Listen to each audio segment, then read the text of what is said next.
علیکم ورحمۃ اللہ وبرکاتہ. زه خپل چینل کې تاسو ته هرکلی وایم. څرنګه چې تاسو ته معلومه ده چې په منوره کې او په دې خواوشا علاقو کې چې کوم سیلاب راغلی او چې کومې تباهیانې کړي دي، نو راځئ دا ویډیوګانې راسره وګورئ تر اخره پورې. په دې کې چې کومې خبرې شوي دي هغه راسره هم واورئ تر اخره پورې.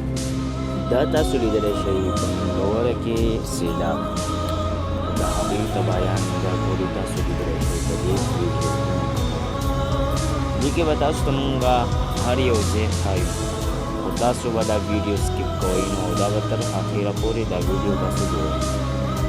نو دا تاسو ته ښکاري چې هر څه به مخه کړي دي، فریجونه دي، ګواګانې دي، هر څه د کورونو هر څه به مخه کړي. نو دا تاسو مه میس کوئ او دا تر اخره پورې وګورئ. ستاسو به ډېره مهرباني وي.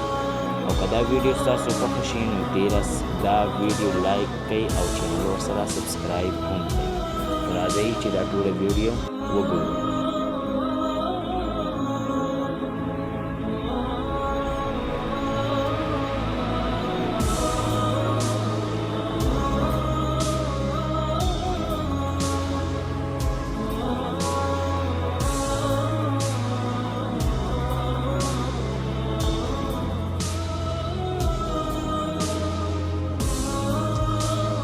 د دې روډ خبرې را سره تر اخره پورې واورئ. د دې ټولو پښتنو لپاره نصیحت دی. السلام علیکم.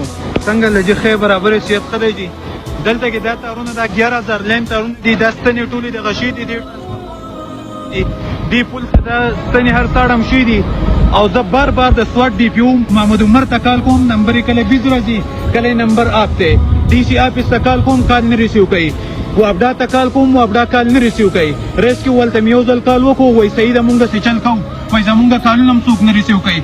آیا دا چې بله څه واقعه ده د دې مخکې په شانتې د بایپاس واقعې په شان ثانیه بله راشي نو دا به الودو یخ شي؟